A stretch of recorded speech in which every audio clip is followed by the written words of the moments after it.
Meghan Markle a été pris dans un revirement majeur alors que la duchesse de Sussex a été interrogée par des commentateurs royaux pour retour en arrière dans sa récente interview. La semaine dernière, Meghan Markle s'est retrouvée au centre d'une tempête médiatique suite à son interview bombe avec le magazine new-yorkais The Cut. La journaliste Alison P. Davis a été invitée au domicile du duc et de la duchesse de Sussex à Montecito pour une conversation franche sur le podcast Archétype de Meghan.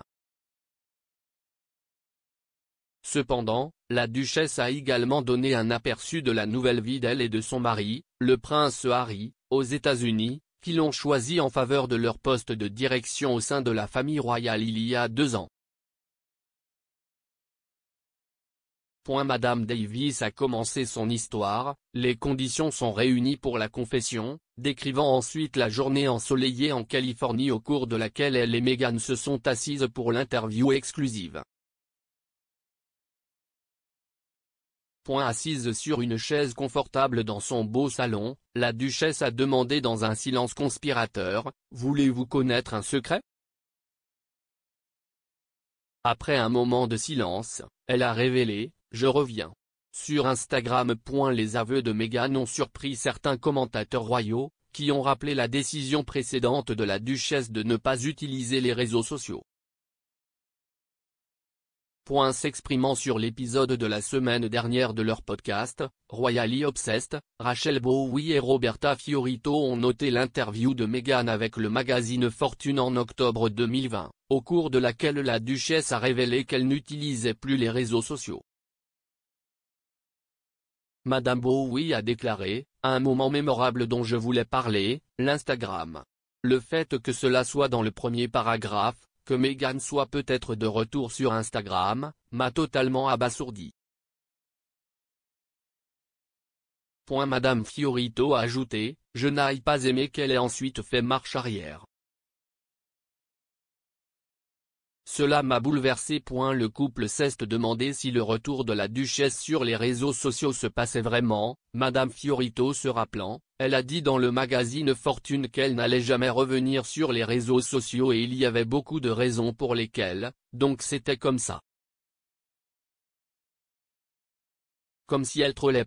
Dans son histoire, Madame Davis a admis que les aveux de Meghan auraient pu être un troll. Elle a expliqué, livrer un rien avec une telle gravité donne l'impression que Meghan, qui a été tellement trollée par les médias, le sert en retour, juste un peu. Cependant, le journaliste a ajouté, « Mais, comme je mène rencontre rapidement, si Esti en fait une nouvelle. » Plus tard dans l'interview, Meghan a déclaré qu'elle n'était plus sûre de vouloir retourner sur la plateforme sociale, revenant en arrière sur ses premiers aveux. Lorsque Meghan et Harry se sont fiancés en novembre 2017, l'ancienne actrice hollywoodienne a dû abandonner le contrôle de son compte Instagram personnel, sur lequel elle avait réussi à amasser 3 millions de followers.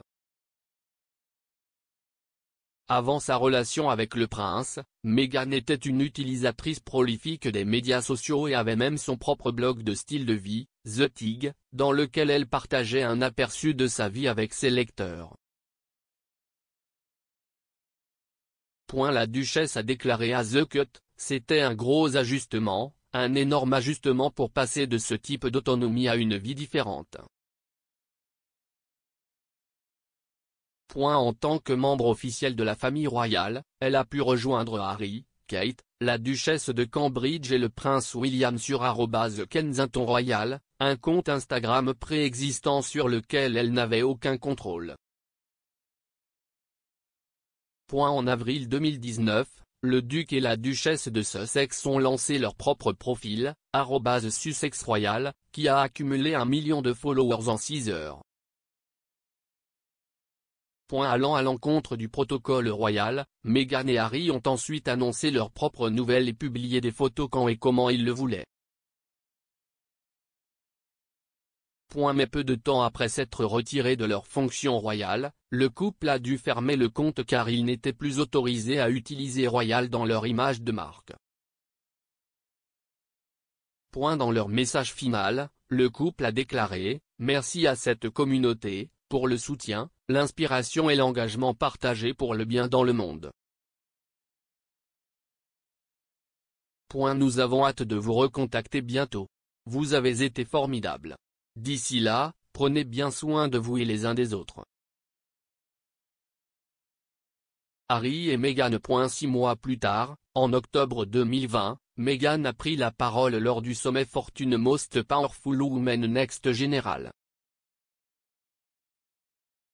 Elle a déclaré « Pour ma propre préservation, je n'ai pas été sur les réseaux sociaux depuis très longtemps. J'ai fait le choix personnel de ne pas avoir de compte, donc je ne sais pas ce qui existe, et à bien des égards, cela m'est utile. » Sa décision est intervenue après des années d'examen public, après avoir été mise à l'honneur en tant que petite amie d'un prince britannique très aimé et nouveau membre de la famille royale. Madame Davis a écrit « L'intimidation constante avait été trop », ajoutant « Donc cette divulgation, en plus d'être digne d'intérêt, est un symbole de progrès, la preuve qu'elle et Harry sont passés de l'autre côté de tout le drame qui définit leurs 3 dernières années. » La duchesse a affirmé que son nouveau podcast avait contribué à sa décision de revenir sur Instagram. Depuis que Meghan a annoncé le lancement de Archetype en mars, les observateurs et commentateurs royaux attendaient avec impatience le dernier projet des Sussex. Le mois dernier, la duchesse a publié son premier épisode qui comprenait une conversation sur l'ambition avec son amie et championne de tennis Serena Williams. Puis, mardi, le deuxième épisode a vu Meghan s'asseoir avec Mariah Carey pour parler de ce que signifie être étiquetée diva. Chaque épisode présente des conversations avec ses célèbres amis, experts et historiens, discutant de la façon dont les femmes sont injustement typées ou stéréotypées, une expérience, a déclaré Meghan à Madame Davis, qu'elle a traversée elle-même et est maintenant prête à en parler.